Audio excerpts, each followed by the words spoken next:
I'm Dr. Sevan Beukian from the Department of Political Science, and I'm going to be moderating the first panel for today's conference. It's a very exciting panel, and I think very interesting presentations will be done on the conception of the conflict, but also through the perspective of memory, which is obviously my own research interest, so I'm very excited to hear all the presentations. So we have three presentations for today. The first presenter is Dr. Serhy Yekelchyk. He is Professor of History and Slavic Studies at University of Victoria and the current president of the Canadian Association for Ukrainian Studies. He's born and educated in Ukraine. Yekelchyk holds a PhD from the University of Alberta, and he is the author of 6 books on Ukrainian history, Ukrainian-Russian relations, including most recently The Conflict in Ukraine, which was published by the Oxford University Press in 2015. Also, Stalin's Citizens, Everyday Politics in the Wake of Total War, also published by Oxford University Press. The title of the presentation will be Conflicting Memories of World War II and the Current Conflict in Ukraine. So I'll leave you to it. I need to start by talking about what specialists on memory studies call memory regimes or memory politics and their role in the construction of identity in the former Soviet Union. Especially in the case of Russia and Ukraine, the governments got involved pretty heavily into the construction of memory that would assist them in creating post-Soviet identities.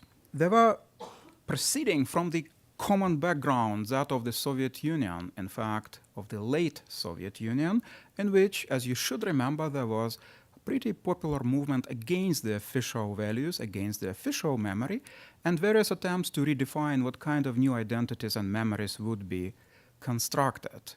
Of course, the dreams back then were for a democratic coexistence of the former people of the Soviet Union.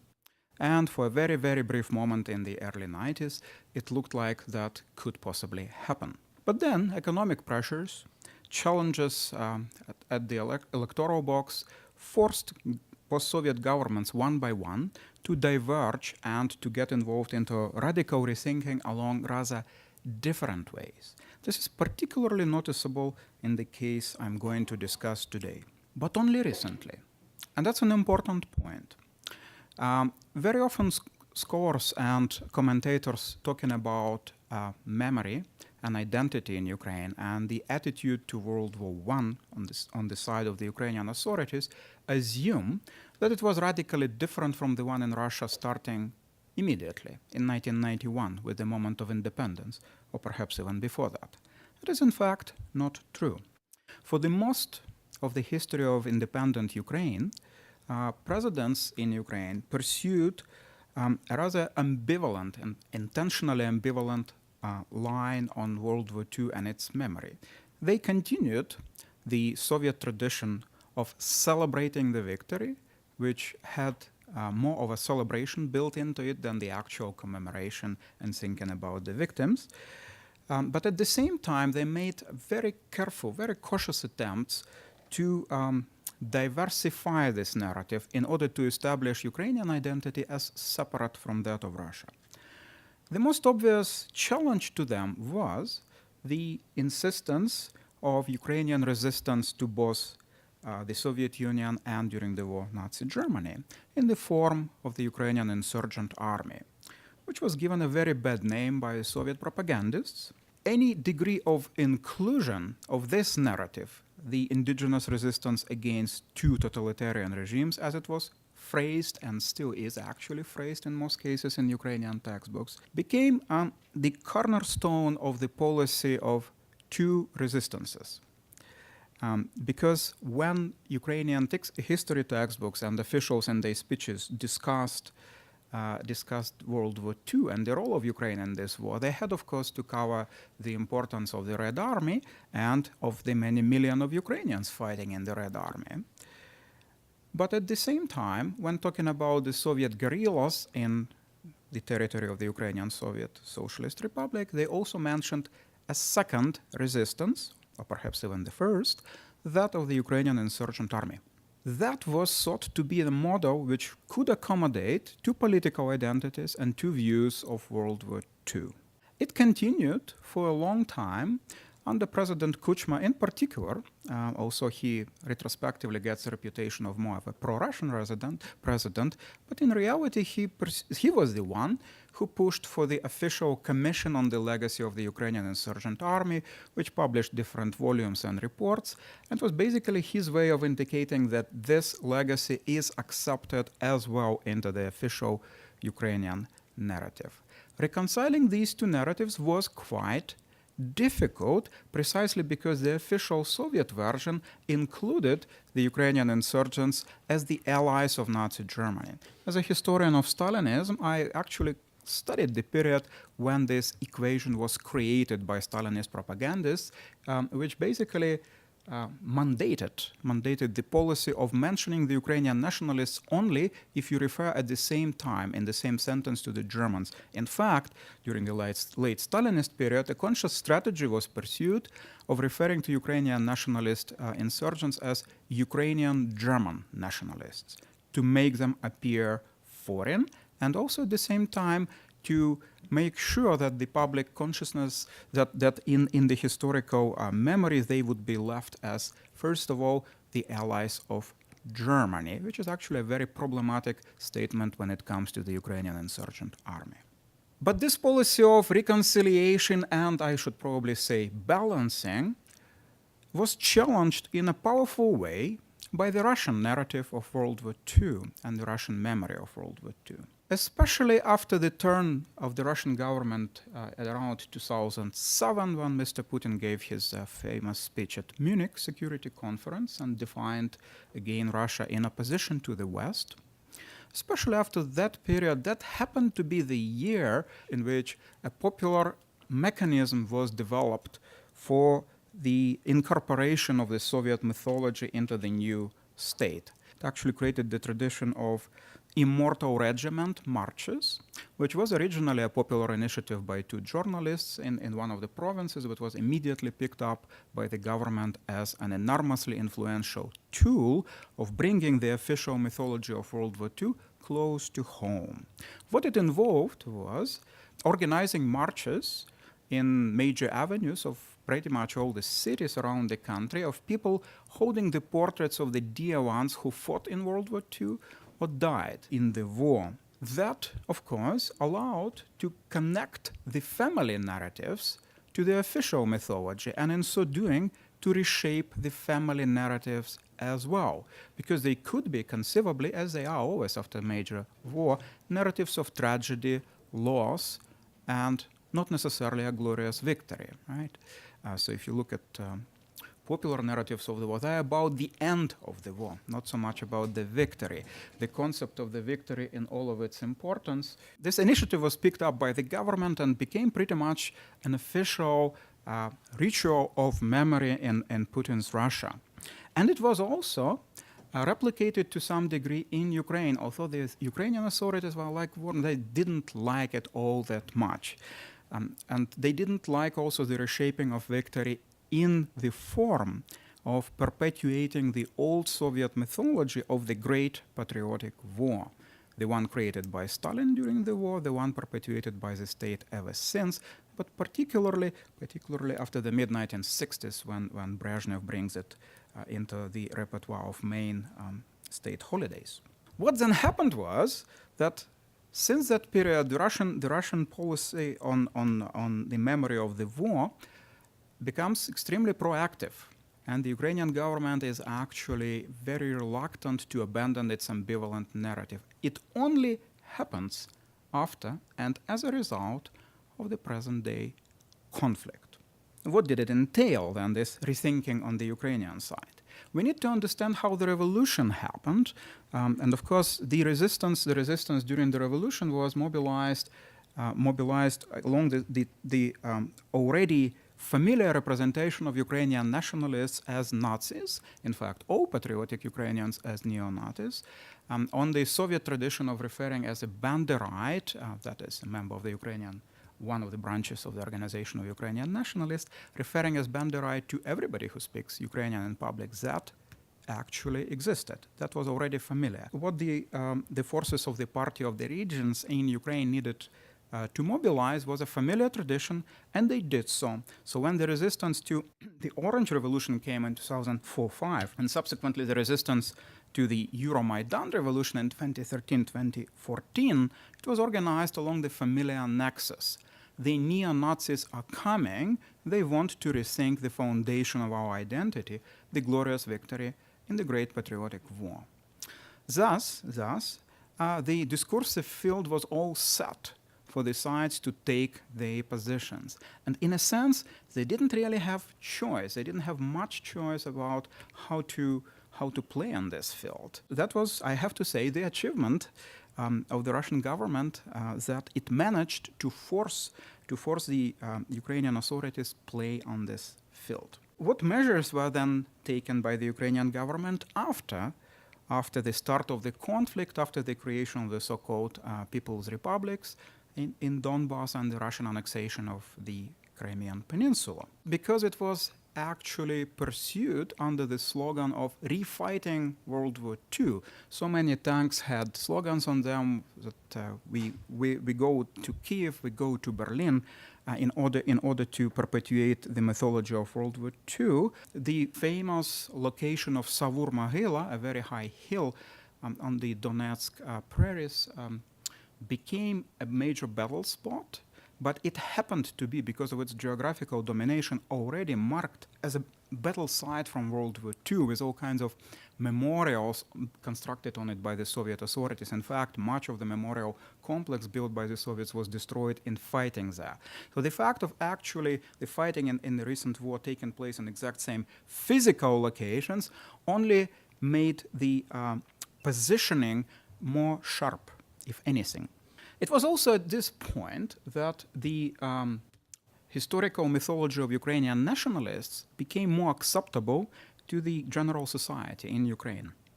That happened as a result of the revolution, when during the EuroMaidan revolution, very famously, the slogan, the motto of the Ukrainian nationalists, glory to Ukraine, and the answer, glory to its heroes, was first used in public by people who were not, in fact, members of the Organization of Ukrainian Nationalists. Because there was nothing really wrong with the slogan itself, it only proclaimed glory to the country and to its heroes. It was adopted by a significant number of people who participated in the revolution, including Russian speakers, including those who never sympathized or didn't even know too much about the radical ideology of the Organization of Ukrainian Nationalists. To some degree, but not to that much, not to that significant degree, that same happens with the figure of Stepan Bandera, the leader of the one wings of the Organization of Ukrainian Nationalists, whose portraits became more acceptable in public space precisely during the revolution. It has been argued by some, including myself at one point, that embracement of Bandera in popular discourse was that of a most recognizable symbol of resistance to Russia. It was actually the Russian propaganda labeling all Ukrainian patriots as Banderites that made them more amenable towards accepting this fairly controversial figure. I have to say that portraits of Bandera, which were originally prominently displayed on Maidan, were subsequently moved to less prominent locations, replaced by portraits of more recognizable symbols of Ukrainian identity, such as Taras Shevchenko. But they were present.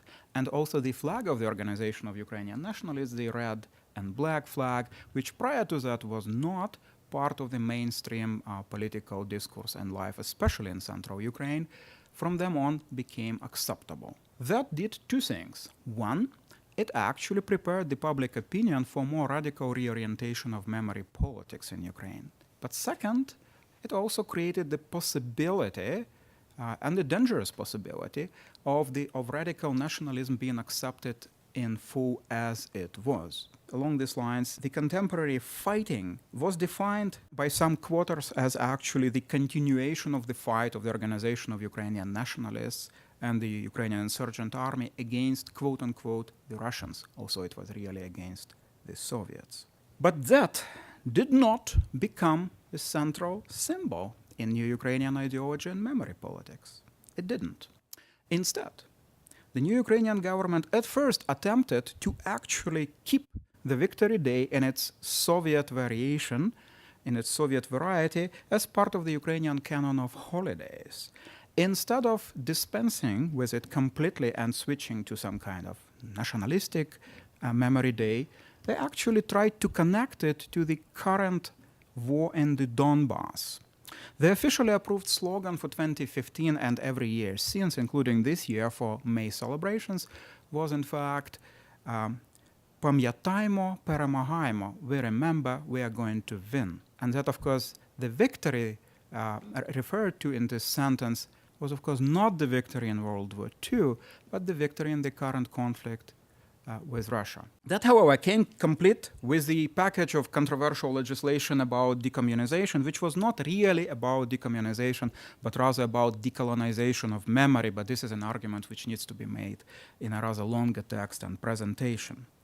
What it did on the Ukrainian side was the rethinking of the main holiday marking the end of the war, moving it from May 9th, as in the Soviet Union and Russia and in separatist republics, to May 8th, and also rethinking it, redesigning it from a Victory Day to the Day of Memory, Remembrance, and Reconciliation, trying to introduce a more European model of remembering the war, remembering the victims, rather than celebrating someone's victory.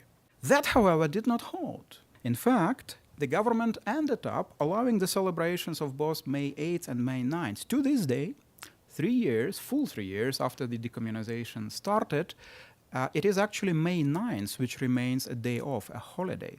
An intention to switch the holiday to May 8th, the actual day of European-style reconciliation and memory, was never put into practice, never implemented. And in fact, it probably is not going to happen now because Ukraine is heading into the elections time. And unlike in some other neighboring countries, presidents in Ukraine can actually change.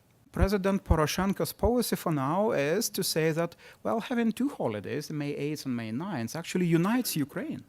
That's a good thing. He's trying to position himself to fit with the public opinion, because public opinion polls show that over 80% of Ukrainians indicate that May 9th is still a holiday to them. It will take a long time to switch them to the European model of celebration. Meanwhile, in the separatist republics, the memory was originally channeled precisely through the victory in the Great Patriotic War. And the wars were imagined as such. There are all kinds of legendary and real facts about using real handguns from the Museum of the War, about using the tanks from the monuments, sending them into the battle. In fact, this year, on May 9th, in both Luhansk and Donetsk republics, the military parade was opened by an all-Soviet T-34 tank from World War II. So they make a point precisely to show that in front of our identity still remains the Great Patriotic War.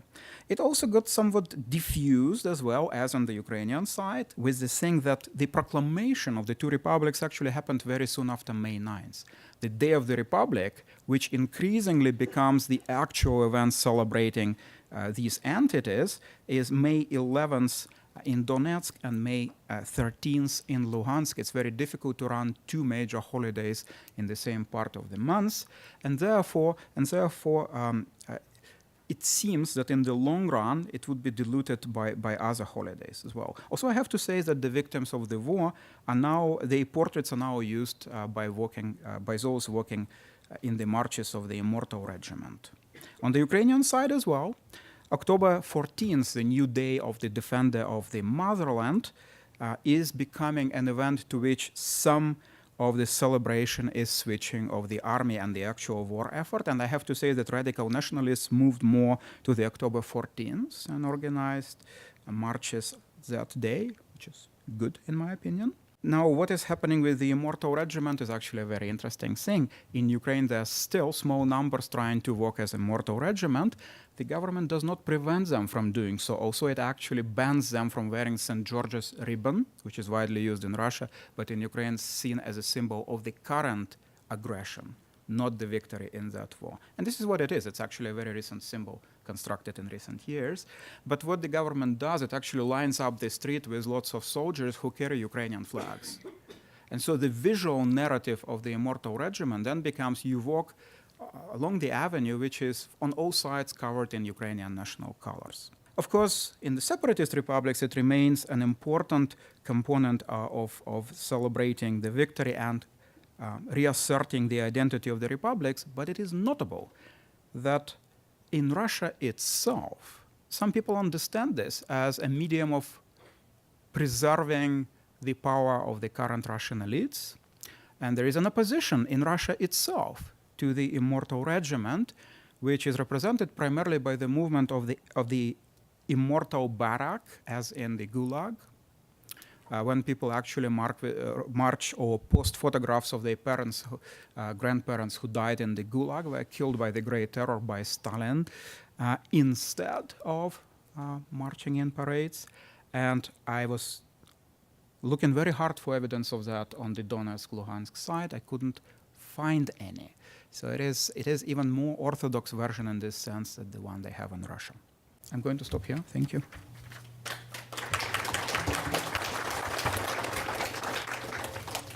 Our next presenter is Dr. David Marples, and he's the chair and distinguished professor of history at the University of Alberta. David's work has been very influential in the field, to me personally as well. Some of the more recent publications include Ukrainian Conflict, an analytical chronicle by Bristol, Our Glorious Past, Lukashenko, Belarus, and the Great Patriotic War, Columbia University Press, 2014. Also, Heroes and Villains, Constructing National History in Contemporary Ukraine, Central European University Press in 2007. The title of the presentation for today for David is Background to the Conflict in the Donbas, from Hughes to Akhmetov. This paper attempts to summarize the historical background to the uprising in the Donbas, by which I mean the territory comprised of Donetsk and Luhansk regions of Ukraine, even though the actual Donbas region does extend into Russia. Though I've studied in depth some of the events involving this area, both in the Soviet period and after EuroMaidan, this really is the first time I attempted a synthesis of the history behind the uprising that began in the spring of 2014 and which continues today. And therefore I should express at the outset my debt to some scholars on whose analysis I've been partly guided, but most of them are at this conference. So I don't want to sort of embarrass them or publicize them unnecessarily. But I think they've remained remarkably objective in all their writings. But also the remarkable earlier and now republished work by Theodor Friedgut, who I believe is in University of Tel Aviv. A little bit of personal background. I visited Donetsk and other cities in the vicinity in the early years of the 21st century and conducted interviews. And the purpose of those interviews at the time was to ascertain the reasons for the failure of the regional union of the strike committees of the Donbas.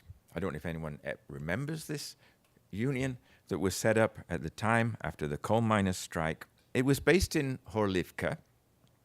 Horlivka is a rather miserable little coal mining town that reminded me of some of the coal mining towns around the area I grew up in Derbyshire, England. Similar, with slag heaps in the background and battered old buildings. The Union had taken control of the local settlements by evicting the communist officials in the later years of the Soviet Union, simply thrown them out of the buildings and taken them over. It was the closest thing to a local coup in the Gorbachev period prior to the better-known August 1991 putsch. So it was evident, however, that the leaders were no longer there, and they simply, once I inquired where these leaders had gone, they'd been bought off by the authorities, the communist authorities, with promises of material goods, principally apartments and cars. So unfortunately, capitalism ended the strike committee of the Donbas. As for the earlier history, there are some unique features of the industrial Donbas. Its major cities were founded by British entrepreneurs. The Welsh businessman John Hughes, in the case of Donetsk, in 1869, although it was not formally a city until the 20th century, and the Englishman Charles Gascoigne in the case of Luhansk, which was founded even earlier, in 1795. But both cities have had several names. Donetsk was named initially after John Hughes, which doesn't translate very well into Ukrainian or Russian as Yuzovka. And it became more familiarly, perhaps, Stalino in the 1920s. And only in 1961 was it called Donetsk. Luhansk, for a long period between 1935 and 1990, was named after Stalin's henchman and one of the miserable failures in terms of military generalship of World War II, Kliment Voroshilov. So it was known as Voroshilovgrad. The early workers were mainly Russians, brought to the region from industrialized areas around the cities of Moscow and St. Petersburg, bolstered by some Jewish population and some local Ukrainians. In the 1930s, the Soviets embarked on what was called Stakhanovism, or record-breaking in the coal mining and steel industries. There was a boom of the 1960s and 1970s in these two industries as well. And in these times, a fervent local pride was evident. And this localism, I would argue, persisted and manifested itself in terms of demands for autonomy on several occasions, and especially a brief attempt to declare sovereignty after the presidential elections of 2004 and the ensuing protests known as the Orange Revolution. In 2004, the locals in Donetsk were firmly behind their candidate, Viktor Yanukovych, who was patronized by business tycoon Rinat Akhmetov, an ethnic Volga Tatar and Ukraine's richest man, perhaps best known for his ownership of the financial holding company System Capital Management, or SCM, and the football team or soccer team FC Shakhtar Donetsk, which currently, by the way, has to play in Kharkiv because Donetsk is occupied. Akhmetov's wealth on the eve of EuroMaidan was estimated at $18.3 billion, placing him among the 50th wealthiest people worldwide. He hasn't been able to retain that position, incidentally. He's now ranked around 300th, according to the last thing I saw. But even so, that is not a poor man. He was also a member of the Ukrainian parliament, though an observer would have been hard-pressed to find him there during the period from 2007 to 2012. He was there for the opening ceremony. And he's consistently denied links with the current militant separatists, just as he earlier denied connections with the criminal underworld. But there's fairly clear evidence that he was linked to the latter at various periods in his early career. British scholar Andrew Wilson, writing in 2016, argues that the natives of the Donbas are difficult to categorize in that they're neither pro-Russian nor pro-Ukrainian, and their history does not lend itself to simple analogies with the so-called Donetsk and Luhansk People's Republics, such as traditional Cossack heartland or Novorossiya, or even the resurrection of the 1918 Donetsk Kryvyi Rih Soviet Republic, or DKR. Since by the time the latter was founded, there was actually no Ukrainian government in Kiev. Wilson also maintains that even the traditions of the 1935 Stakhanov movement, or shop workers, achieving record output in the coal mines under artificial conditions, are not remembered by today's residents because their memories only extend to the Second World War. That is a matter for debate, however, as in many respects, these traditions were still upheld in 2014. And in fact, the Day of the Miner is still like a major celebratory date in Donetsk and Luhansk. In the period of independence, the Donbas was at first a heartland of the Communist Party of Ukraine.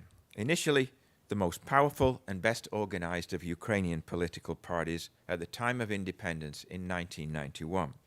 Together with the more ideological Socialist Party of Ukraine, they wielded considerable influence in eastern and southern Ukraine. Petro Simonenko, a Donetsk native and the leader of the Communist Party of Ukraine since 1993, ran for the presidency of Ukraine in 1999, 2004, and 2010. In 1999, he entered the second round, and though he lost to the incumbent president Leonid Kuchma, he gained a remarkable 37.8% of the votes. This was something that, in fact, would never be repeated, and it's almost unimaginable that a communist candidate would get 37-38% in any election today. Incidentally, Simonenko lost the Donbas region, or Donetsk region itself, to Kuchma. The leftist movement in this area eventually gave way to the oligarchic Party of Regions. And the Communist Party has lacked representation in the Ukrainian parliament since 2012.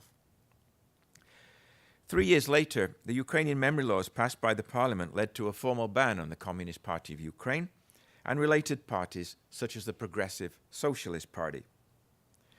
The governors of Donetsk of the 20 years leading up to EuroMaidan were mainly oligarchs, from Viktor Yanukovych in 1997 to 2002 to Serhy Taruta in 2014. And they achieved prominence precisely in the words of Serhy Kudelya, and I quote, "Until 2014, the Donbas had the reputation of being politically inert, with a weak civil society and a strong paternalistic culture." End of quote. The heyday of the regions came in 2010, when Yanukovych became the president of Ukraine, succeeding Viktor Yushchenko, and Donetsk officials took several positions in the first cabinet of ministers, which included a Russian-born Donetsk resident Mykola Azarov as the prime minister. I don't know where he is today, by the way. He was running off to Vienna last I heard of him, and Ukraine was trying to get him back. Parallel to the oligarchic control of the city has been the so-called clan system, or rivalries between powerful figures in the main cities and regions of eastern Ukraine, and most notably between Dnipropetrovsk, now called Dnipro, and Donetsk. The Donbas was associated with criminal elements, many of which operated quite freely, happy to be distant not only from Moscow, but also from Kiev. It has even been described as, quote, a mafia state, with the highest level of crime in Ukraine during the first decade of independence. And while Yanukovych was in office, such activities continued without much publicity, although they are quite well documented. And briefly on the causes of the uprising of 2014 and the response. Some scholars have analyzed the conflict primarily from the perspective of an aggressive Russia seeking to take control of parts or all of Ukraine and dictating to local puppet republics, the Donetsk and Luhansk People's Republics. And while the Russian role is large and obvious, a monocausal explanation is somewhat misleading. The Russians who took part in these events in the beginning rarely had the full backing of the Kremlin. And an astonishing number have died over the past few years, mainly through assassinations. Most recently, that of the leader of the Donetsk People's Republic, Yekelchyk, I believe on August the 30th of this year. And those who replaced them might be considered relatively weak leaders. The DNR and LNR, or DPR and DPR, are gangster regimes that rely on Russian finance and aid to survive. But their existence, and it was suggested a little bit by Serhy, I think, is linked to the history of the region, rather than any desire to join the Russian Federation. And the biggest single cause of the conflict in the east was the uprising we'll term Maidan, which I know Bill is going to talk in more depth about this. But it brought about an upheaval of the power structure of the Donbas, while causing a variety of strong emotions in the region, particularly fear, anger, and resentment. Many of the Berkut forces operating in Kiev during Maidan were from Donbas and went back to Donbas after EuroMaidan. The removal of Yanukovych and the appointment of a new cabinet completely free of Donbas influence could not fail to cause consternation.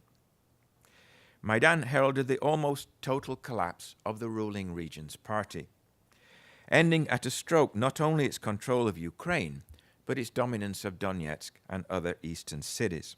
So the uprising eviscerated the party that had come to monopolize political life in Donbas since its foundation by Donbas businessmen headed by Akhmetov in the late 1990s. Maidan, in other words, created a vacuum of power in Kiev in terms of Donbas representation. And although a number of new figures emerged from the violent takeover of government buildings in the regional capital and towns of eastern Ukraine, the first true leader of post-Maidan Donbas was Pavel Gubarev, an obscure native of Severodonetsk, Ukraine. 31 years old, aided by Denis Pushilin, who was actually the current leader, aged 33, also from the region. An initial attempt to unite all occupied territories as a new Russia or Novorossiya in April 2014, following occupation of local city council buildings, ended a year later with the division into the two Ukrainian republics, the People's Republics of Donetsk and Luhansk, with a separate leadership under Zaharchenko and in Luhansk Igor Plotnitsky until November 2017. Another prominent figure was the leader of the pro-Russian Vostok Battalion, Alexander Hodorkovsky. All three were, or are, ethnic Ukrainians. As Anna Matveyeva has pointed out, however, the initial insurgents, the desire to oppose the new regime in Kiev, which is not the same thing as wanting to separate from it, was essentially a grassroots development that did not respond to the demands of the elite. She cites as the causes of that not only Maidan, but in particular the May 2014 confrontation in Odessa between pro-Maidan activists and opponents, with the latter caught in the trade union building that was set on fire, killing over 50 people. Some people disagree with this view of the impact of Maidan and also the local origins. Andrew Wilson in particular argues that state collapse has been exaggerated and that Donbas rebellion in its original form without any Russian participation was a failure, and perceives the mood in the region in the spring of 2014 as contradictory and leading to several possible outcomes. And he cites various sociological surveys that demonstrate there was no will for local independence in Donbas and even less will for union with Russia. That conclusion seems to me quite reasonable, since even in the current period, even today, most Donbas residents prefer to remain in Ukraine, but with significantly enhanced local autonomy and without doubt greater clout at the center in Kiev. Thank you. Thank you so much. Our third presenter is Dr. William Risch, Associate Professor of Department of History and Geography in Georgia College in the United States. He is the author of The Ukrainian West, Culture and the Fate of Empire in Soviet Lviv, Harvard University Press of 2011, and editor and contributor of Youth Rock in the Soviet Bloc, Music, Youth, Culture and the State in Russia and Eastern Europe, Lexington Books, 2015. His current book project is One Step from Madness, Power and Disillusionment in Ukrainian EuroMaidan Revolution, as part of his publication. So the title of the presentation will be Prelude to War, the Maidan and its Discontents in the Donbas. Good morning, everyone. It's great to be here. We are not Donetsk bandits, we are not zombies, and we know Europe not from Soviet textbooks. We have our own view of the world, our own truth. And if the opposition treats its own people with such condescension, there is nothing to expect from it. A 38-year-old man who was a writer and scholar working in higher and specialized education wrote this in a questionnaire I had distributed through friends to Donetsk residents when I visited that city in mid-January 2014, nearly 2 months after the EuroMaidan protests had swept Ukraine.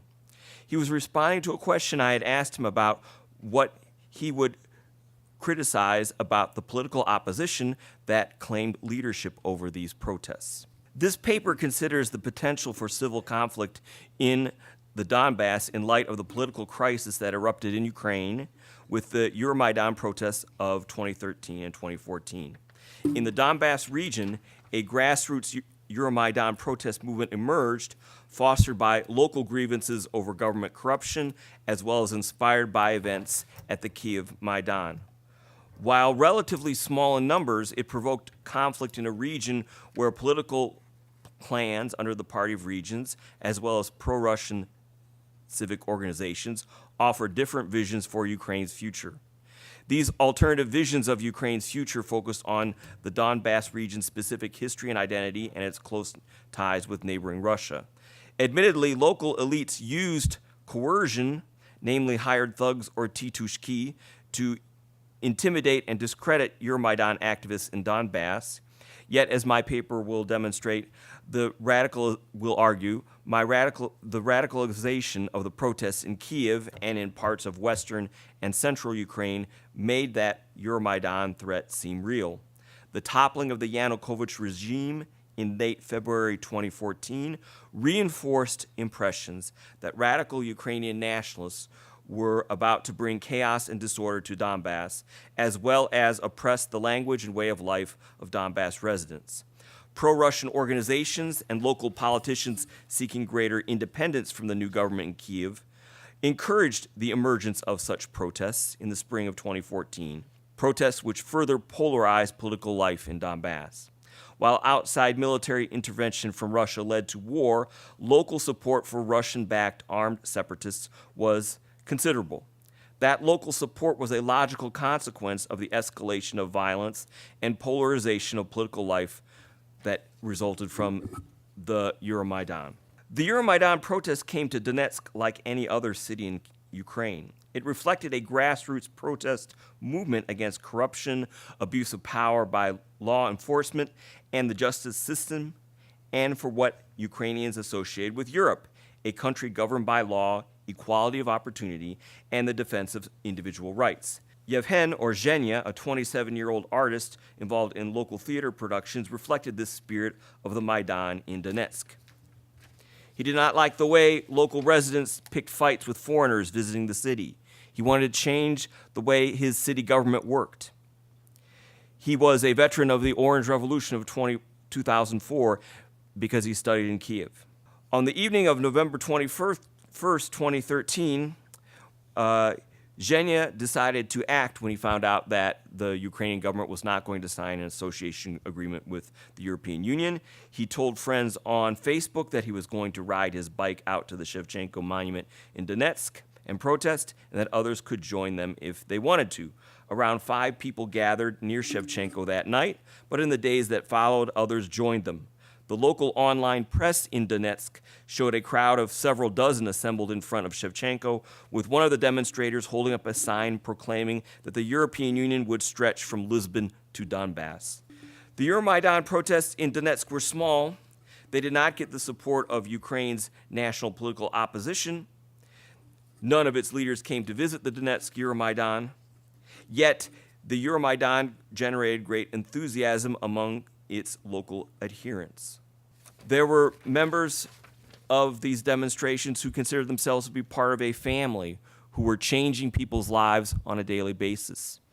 Zhenya, whom I mentioned earlier, talked about how discussions over films, such as a documentary film on the life of Martin Luther King, caused him to have this discussion with a Svoboda activist, someone who represented the far-right political spectrum in Ukraine, and both came to agree that the struggle for civil rights peacefully was very important. I met a supporter named Yuri, a 20-year-old student at Donetsk National University who was volunteering for the Committee of Ukrainian Voters in Donetsk, and he talked about this European dream that he said would unite Ukrainians. He said Ukraine could be united not in the way that Bismarck united Germany with blood and steel, war and diplomacy, but instead it could come from below, united by values that he saw as European, part of a civilization that represented optimism, faith in a good future, where democracy, the rule of law, and human rights were the guiding principles. For him, he said, it's not just words, but the guiding principles of every single person, of every single institution.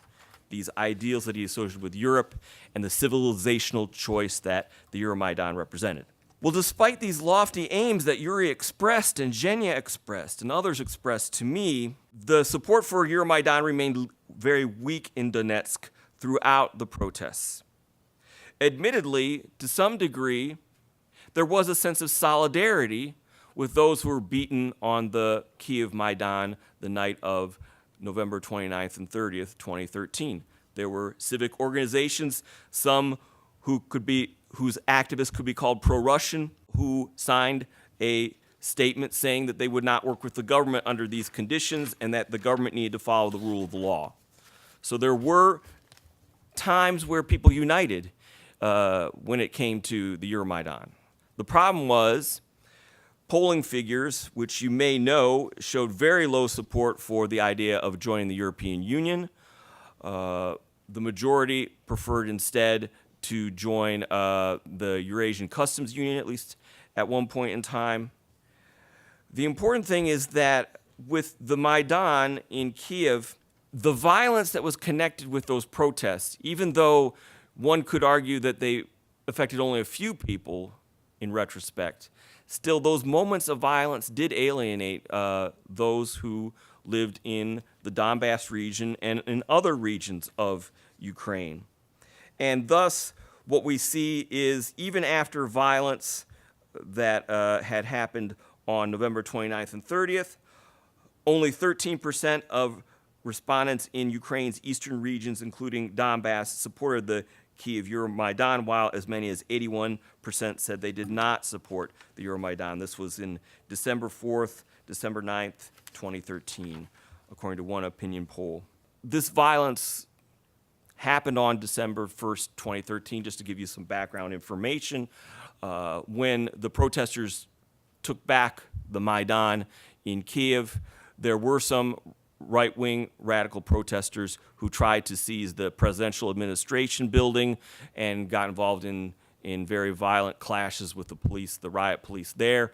There was the violent seizure of the Kiev City Hall. There were some things that happened that were not sanctioned by law, such as the demolition of the Lenin Monument. Some tried to bring it down December the 1st, 2013. They succeeded December the 8th, 2013. And just to give the chronology in full, when the Yanukovych regime enacted the dictatorship laws of January 16th, 2013, that basically, 2014, that outlawed any form of protest connected with the EuroMaidan. And at that point, tensions rose at the EuroMaidan, and on January the 19th, we see violence breaking out between demonstrators and law enforcement. Some could be from the far right, but some people were generally not from the far right. That violence continued, as you may know, on Hrushevsky Street, and about 3 people were killed there, at least. And then when we get to February, there was a truce of some sort. But then on February the 18th, demonstrators gathered to put pressure on Parliament to return to the 2004 Constitution. That demonstration on Parliament erupted in terrible violence, which, as you may know, led to over 100 protesters killed. And the problem is that in those protests, the violence was severe, and it was coming from both sides. There's a work by Sonia Koshkina, a journalist in Kiev, who interviews these politicians that led the Maidan, and they admit openly that people were using firearms by the evening of February the 18th, the night of February 18th to the 19th. There were people in the city of Lviv who had attacked police, prosecutor office, and SBU headquarters, as well as riot police headquarters, and there were weapons seized. How many is still debated, but I mean, I know personally of people who had pistols. And they went to the Maidan to defend it later on February the 21st. So in that situation where there was the threat of more violence and where violence was being used, this is when the Yanukovych regime collapsed and Yanukovych fled.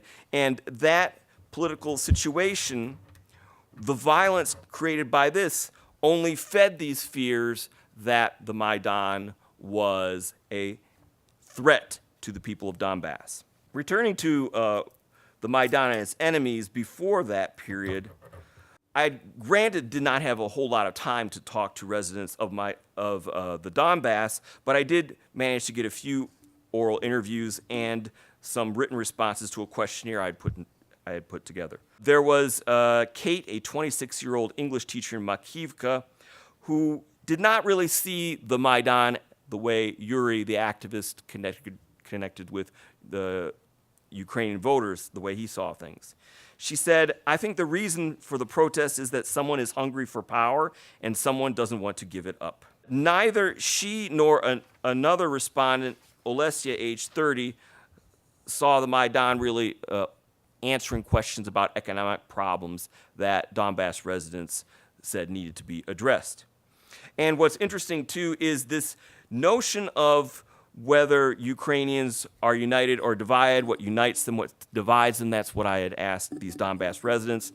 And it was interesting that this Kate, the English teacher, she saw that really the Donbas occupied this in-between position that Dr. Marples has talked about. She said, with us in general, it's something in between. Donbas, Eastern Ukraine, it's all spread between. Like, I don't want to say a bad word, between everyone. It's something like back and forth. This same Kate, she contested this notion that Ukraine was divided. She said it's invented, contrived, it's disinformation. I think there is no such thing, a lack of trust between people of the regions. Yet, these protests and this talk about European integration and the much more considerable support that Western Ukrainians had for European integration and the association agreement caused her to make this outburst as well towards the end of our interview. She said, it would be interesting what would happen if Ukraine, well, purely in theory, were divided in half along the Dnipro River, so that the West went to Europe and the East, roughly speaking, went to Russia.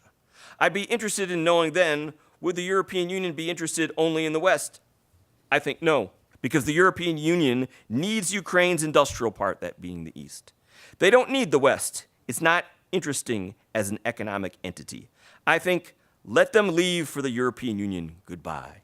And this sense that these divisions were artificial, that Ukrainians were actually united in many concerns, that also involved this impression amongst my respondents that, that this was a crisis generated from outside, that it was the West that was causing these problems, that it was a government that did not really know what to do with European integration that was at the source of these problems as well.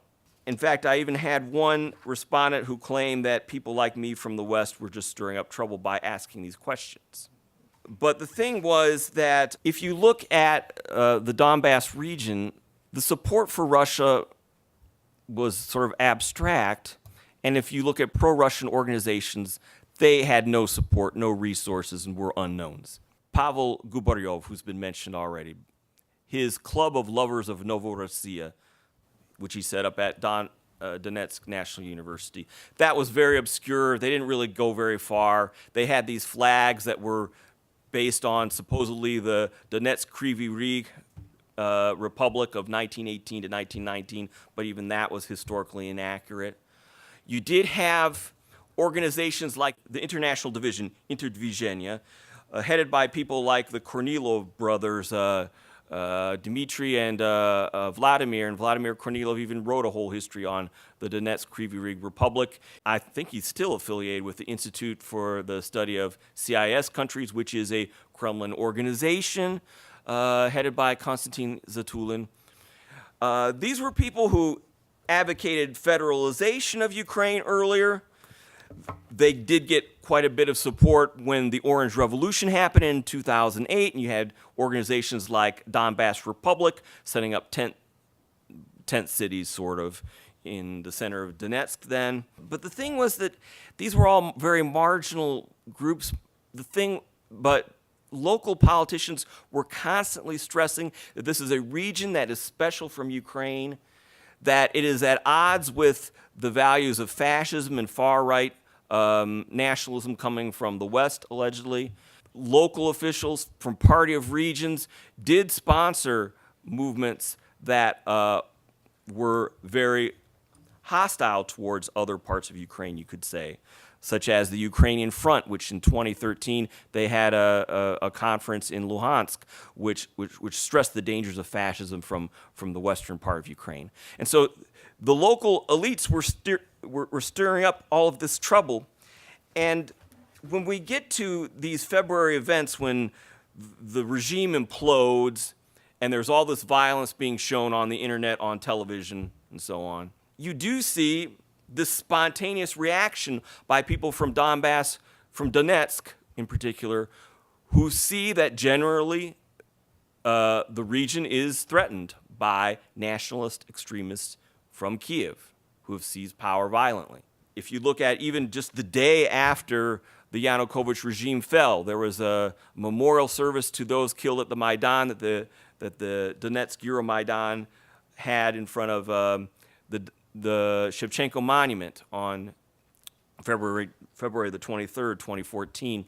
At that same time, there was a group that gathered spontaneously in front of the State Regional Administration building, which is not far away, and the Radio Liberty people interviewing them asked what they were doing, and one man said, "We don't want to repeat what happened in Kiev." And a variety of rumors that had been circulating and had been generated by pro-Yanukovych forces earlier about the Maidan being full of these fascists who are going to impose all these ideas on us and who are going to be repressing Russians and Russian speakers. All of those rumors started to come to the surface, and they encouraged people to go out on the street and to gather and to defend things like the Regional State Administration building, to show up at Lenin Square, to even shout out that Pavel Gubaryov should become the people's governor of Donetsk. And the thing was that these pro-Russian organizations like Gubaryov and his Club of Novorossiya, which by the time of the spring events had become the defenders of Donbas, the People's Defense of Donbas, Narodное Ополчение Donbasa, these were people that did not like the Party of Regions, the elite, the local elite. So they were rebelling against the local elite as well as the Maidan. And this is where, in this power vacuum, if you're against the Party of Regions, if you're against the Maidan that has seized power in Kiev, the third option was Russia. And this is where I want to sort of conclude. Was there a civil war that was being generated by the Maidan or not? And it's hard to say. We talk about hybrid war, and if we go on that definition of hybrid war, to some degree, there are parts that are a civil war, as well as parts that are about foreign aggression. So you have Russia coordinating events in Donbas, giving military aid to Donbas, sending over militants and then entire military units to Donbas. So you have that going on. You also have this stirring up of trouble, which was already starting to happen because of what had happened in Kiev. And that unrest and that anger and that fear, whether it was based on what we would call reality or not, and I would say, if you look at events in Kiev, they did really disturb people. That way of thinking did generate support, at least initially, for the creation of a Donetsk People's Republic. It at least brought people out to demonstrate. And by the way, these early demonstrations, they weren't all pro-Russian. There was one man who said that he was against the Russian occupation of Crimea, but he wanted autonomy for Donbas. There was one man who was there who had been for the Maidan and had supported it. Then he changed sides because he saw the way the regime collapsed. These were people that would be willing to look on the Russians as a lesser of two evils. And whether or not they were in the majority, there was still a considerable number of them, even if we look at poll figures speculating on whether or not our region should join Russia. It was something along the lines of maybe 30% in the Donetsk region, but still, even that 30% is a considerable number of people to sustain a movement, a protest movement. And the problem is, even if we remove the Russian military and we finally get the Russian forces out of Donbas, we have to deal with these people. I'll leave it at that. Well,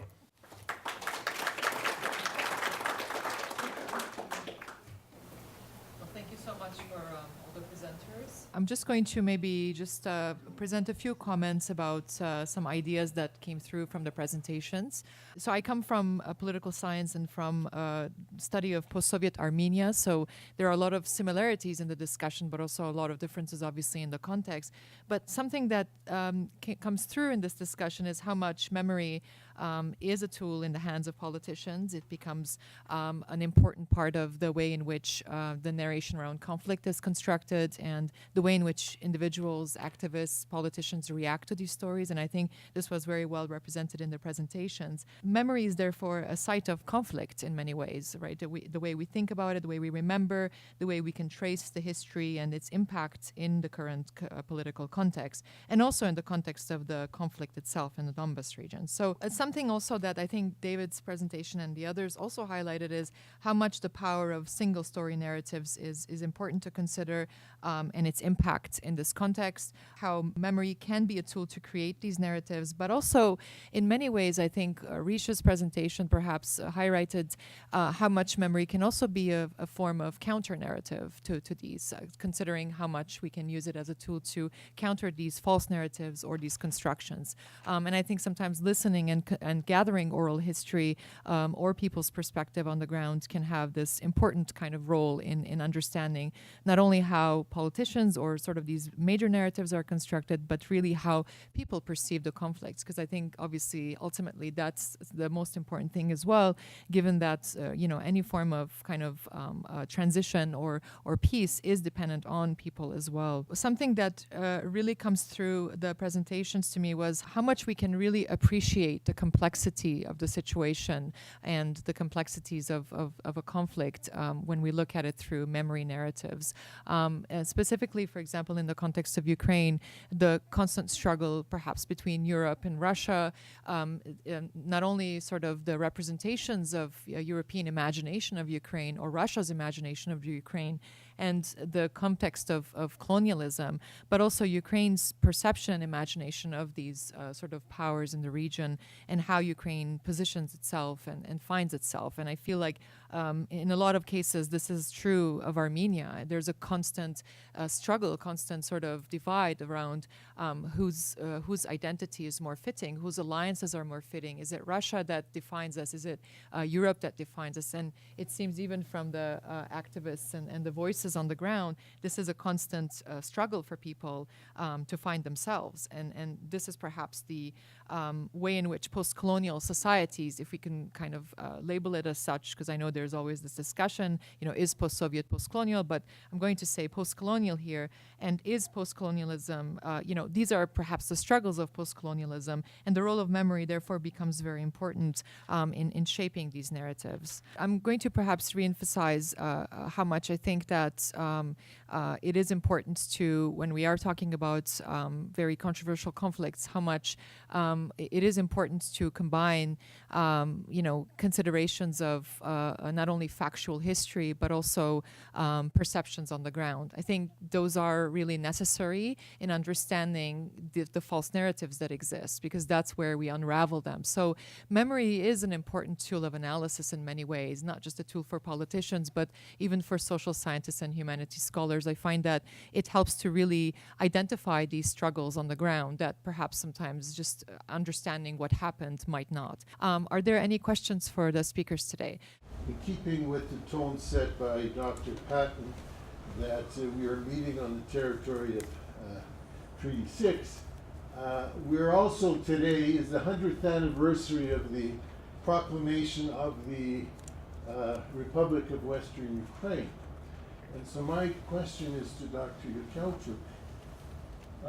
What effect did the events of 1918 have on the national memory of Ukrainians? Certainly they had an important effect in the diaspora, but in Ukraine and with respect to the development and evolution of the organization of Ukrainian nationalists and the anti-Polish activities, all 100 years ago, when Hitler was still only a twinkle in Satan's eye. So what effect did those events have on Ukrainian national memory? You know, by the time all this breaks out, it's me, at least, the lack of dialogue all along. Was there some way that the disaffection in the Donbas with its egregious military political consequences could have been avoided? I also have a question to Professor Yekelchyk. But maybe others also can elaborate on that because it's about Russian policy memory, Russian memory policy.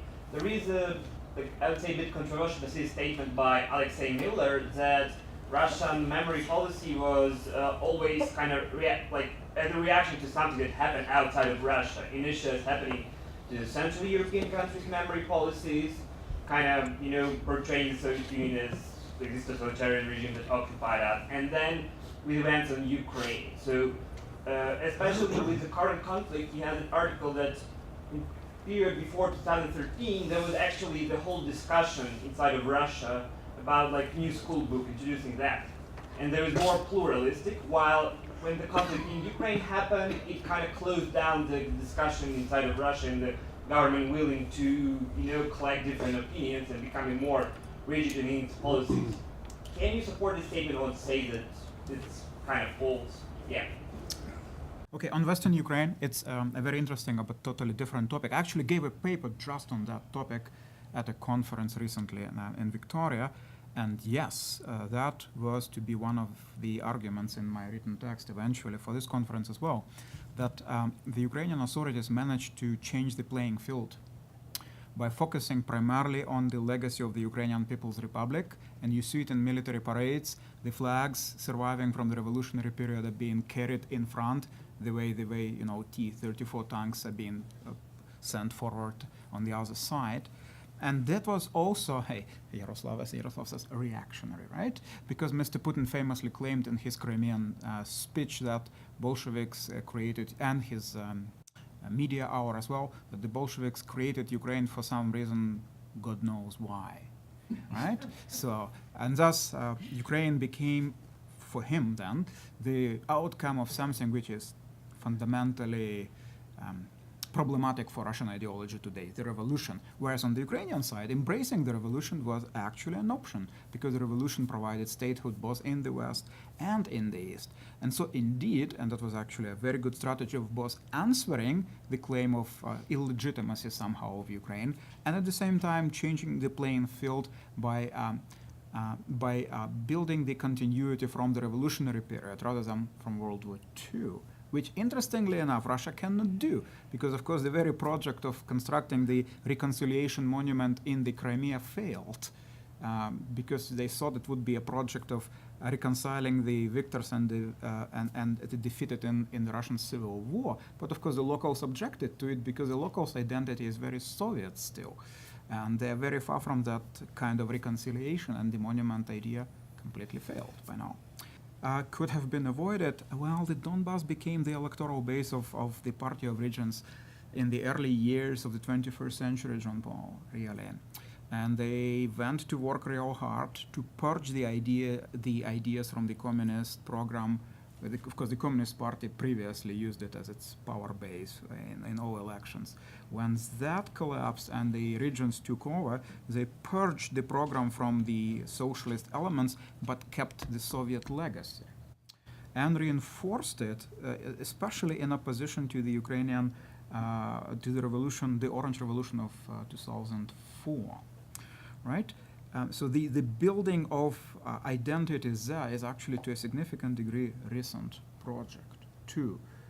This argument can be developed at greater lengths, but it was constructed by the Party of the Regions specifically in opposition to the government of President Yushchenko, and eventually constructed by a variety of actors with the local elites disappearing. I think David made this point and Bill as well, that the disappearance of the local elites in the Donbas resulted in significant radicalization there, and also it allowed Russia to walk in, because the ideology in place, the identity in place, the electoral base of the Party of Regions was well prepared for that.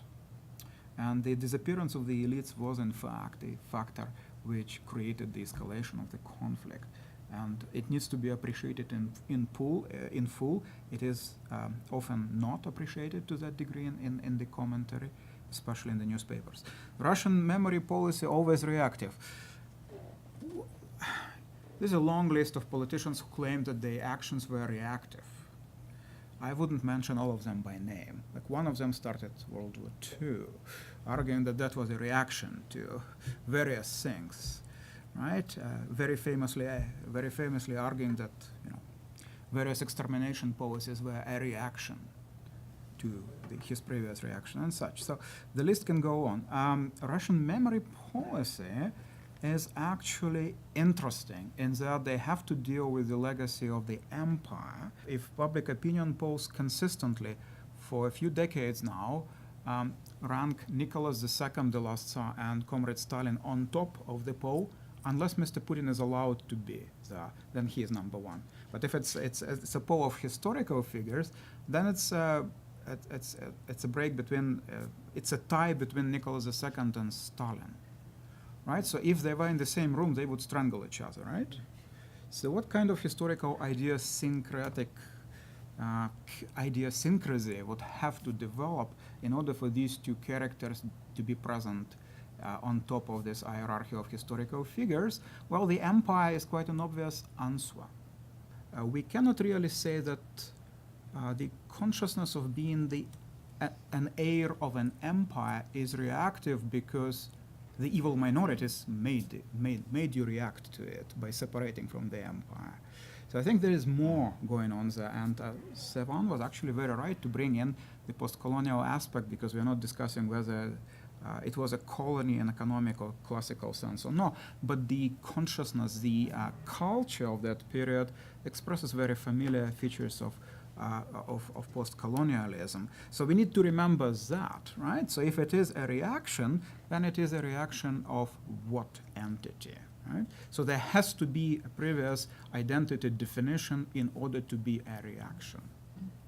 I just wanted to add, on a practical level, as well as the memory one, the introduction of Igor Girkin into Donbas, I think, changed the political climate, in that here was a kind of military adventurer, if you like, who he wrote a diary when he was in Bosnia, and about his sort of vision of a Russian world, and it's a kind of spiritual one, but it's also based on kind of military symbolism, in that he used to dress up in Russian World War I uniform.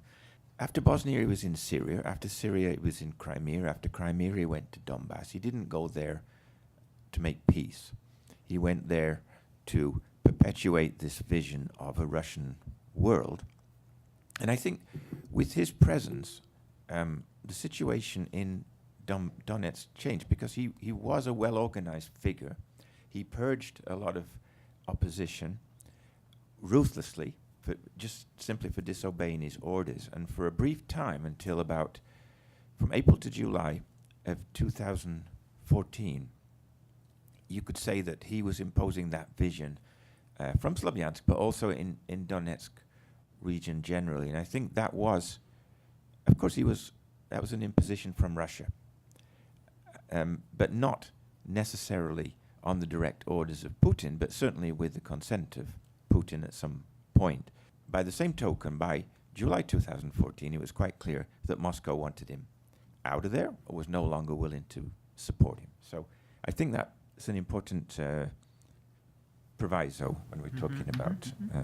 If we went back to events in Kiev, and there would be no power vacuum where Girkin could take advantage, of the vacuum, it would have had to have involved some sort of a compromise. And the problem was that the Yanukovych regime, Yanukovych was not really offering a compromise that was going to work. And also you have problems on the ground with the Maidan really not agreeing with the political opposition or with Yanukovych. And so you didn't have the parts coming together to make a compromise work to avoid the collapse of a regime.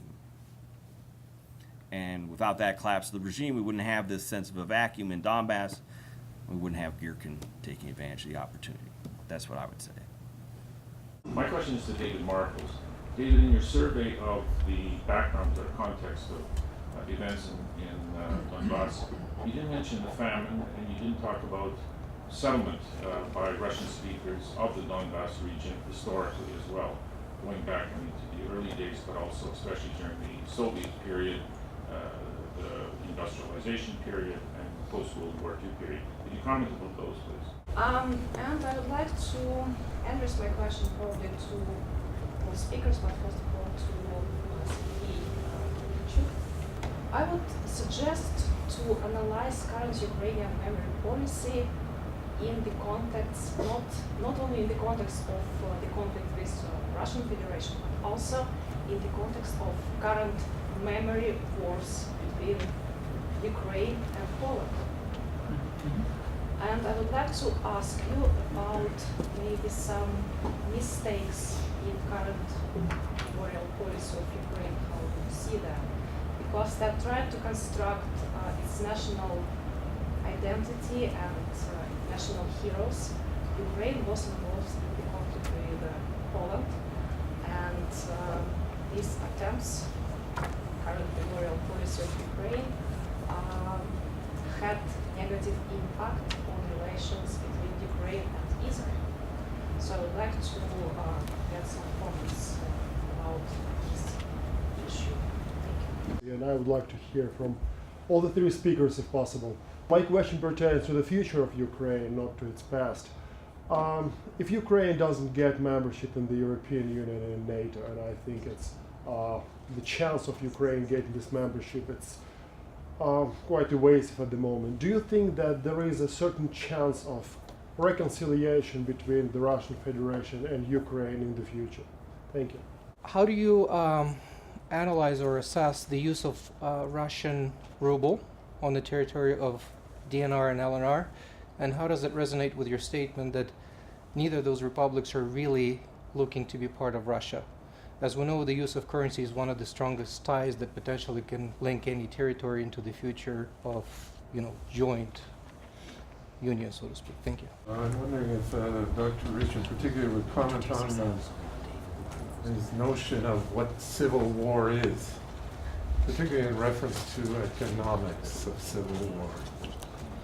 I think of the Civil War in the United States as the different economic visions that the South and North had, the Civil War in Vietnam, the different visions of communism and the market economy and so on. What is the nature of potential civil war? I assume it has something to do with the coal trade in Donbas, but as best as I understand, it's a question of oligarchic control of coal rather than of public involvement around coal. If you wouldn't mind commenting about the economics of civil war. I have a question for David, which is at the end of your talk, you talked about public opinion in the Donetsk region and the Donbas region. Can you tell us a little bit about what we know about public opinion and whether we can collect public opinion in that region at present? Sort of what your sources are for that? Thanks. Memory wars do produce a certain effect on historical memory. It is quite clear what type of an effect it is. It is an idealization of the national past. It's not unique to the Ukrainian case. It happens in all other cases, especially in East Central Europe these days.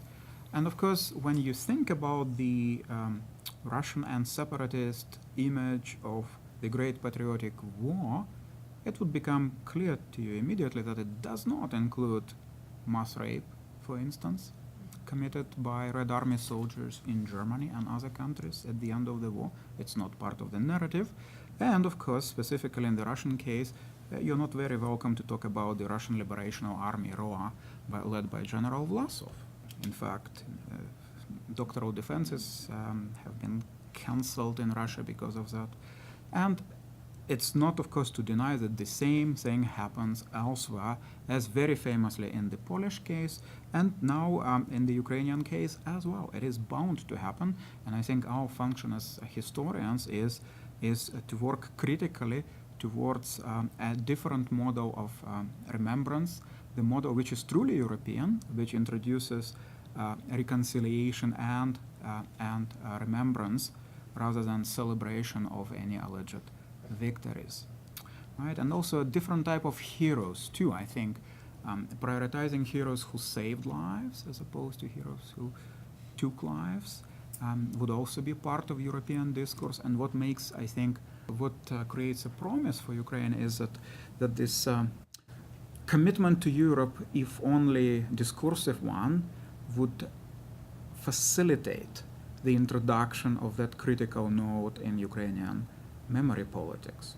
And of course, the situation between Ukrainians in Poland is aggravated recently by the right-wing government of Poland. I used to give Poland as an example to my students and audiences when giving talks in Ukraine. That this is how you approach the past and the tragic and complex period of the war and the crimes committed and all kinds of things. But of course, no longer can I give Poland as an example, and it's more like Poland is providing a really bad example, and Ukraine is sometimes following into. And of course, some of you who follow the news would probably know that the commemorations in Volhynia were carried out separately by the Polish and Ukrainian side. The Polish president going to the village which was destroyed by the Ukrainians, they say, and of course the Ukrainian president going to the village which was destroyed by the Poles. And that's not necessarily the best way to establish a dialogue with a country which is right to the west of Ukraine and could be an important partner, also I doubt whether under the present Polish government. First of all, the question directed at me is specific about this notion of economic factors in possible civil war. I think that's the important question that I should have emphasized a little bit more. I tried to get to it in the paper, is that you do have these, well, we'll just call them economic and political elites in Donbas, right? The Donbas clan that eventually evolves. And their monopoly on coal production and their need for state funds from Kiev was crucial in all this as well. And they were using that specter of separatism and then later civil war to get concessions from Kiev all the time.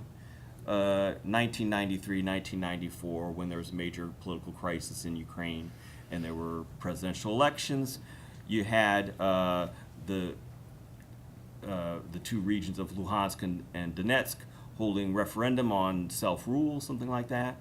And then you had the elites encouraging the miners to go on strike and to demand and to protest what Kiev was doing. Ultimately, this party of regions is about the defense of regional interests, and it evolves. The core of party of regions evolves around Donbas eventually, because actually a variety of people belong to it, including the current president of Ukraine, Petro Poroshenko, in 2000 when it was founded. He also just sort of stressed that, you know, Donbas is a region that is being oppressed by Kiev, all right? In all this, there is this sort of like chantage going on, right? That we give us subsidies for our coal industries or else. And that's what Kuchma sort of dealt with. He, you know, made these concessions and brought the Donetsk clan into power. These elites that are connected with the coal industry and other and metallurgical industries in Donbas, even as they were, you know, stripping those industries of assets and whatnot, they were threatening the specter of civil war. I just remember clearly fall 2013, or, you know, December 2013, Andrei Kluyev, who was also from Donbas and part of that clan, warning of a civil war. And so there is that going on where you do have the coal elites, we'll call them that, and they're constantly playing with this civil war issue. And ultimately, what seems to have happened is that eventually, you know, they were playing with this to the point where they seriously got burned. I mean, it just seems like things got out of their control, and then you have more Russian influence, military and so on, and you have the population already angry. They were angry with the party regions. They were angry with the coal bosses. They were furious to see their towns being depopulated. But, you know, they weren't going to follow these leaders anymore.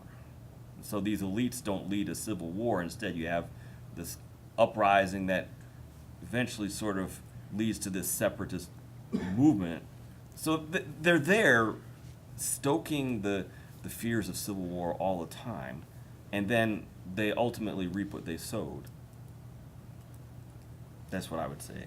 And about memory politics, I just really wish there'd been more public debate over the decommunization laws, because it just suddenly happened. For me, it just appeared on Facebook suddenly. Wait, there are all these laws. And Dr. Marples is commenting on these laws. What is happening? Here I am in Mississippi talking about the Ukraine crisis. What happened? And then, you know.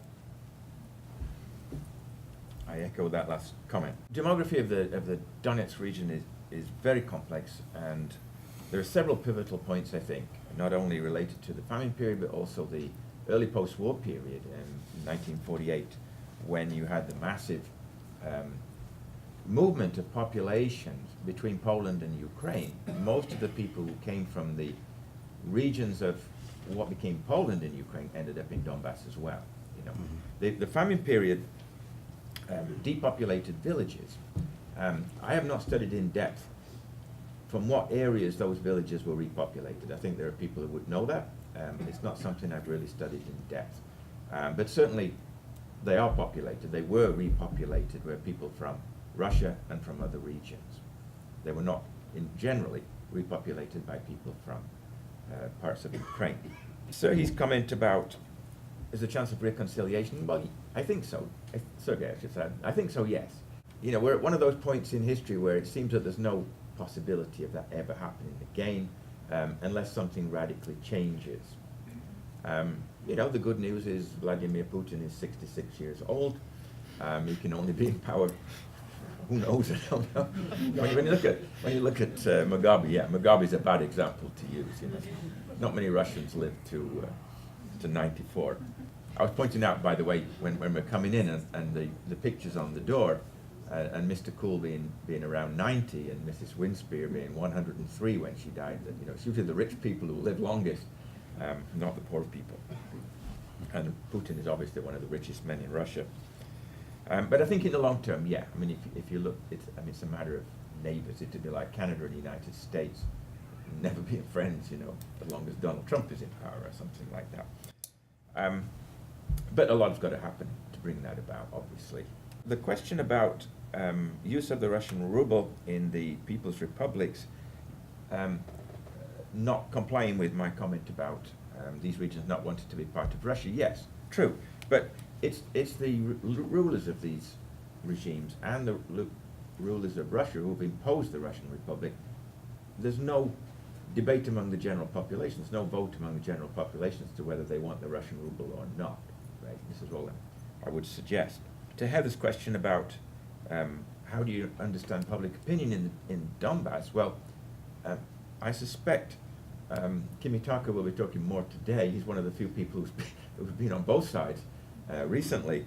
But I would say that the recent polls can take into consideration cities that were part of the People's Republics and are now back part of Ukraine, specifically the city of Mariupol, the third largest city in the Donbas, Slovyansk, which was the headquarters of the military operations for a few months, are now back part of Ukraine. And if you poll those areas, you get a reasonable idea of what people in these republics are thinking.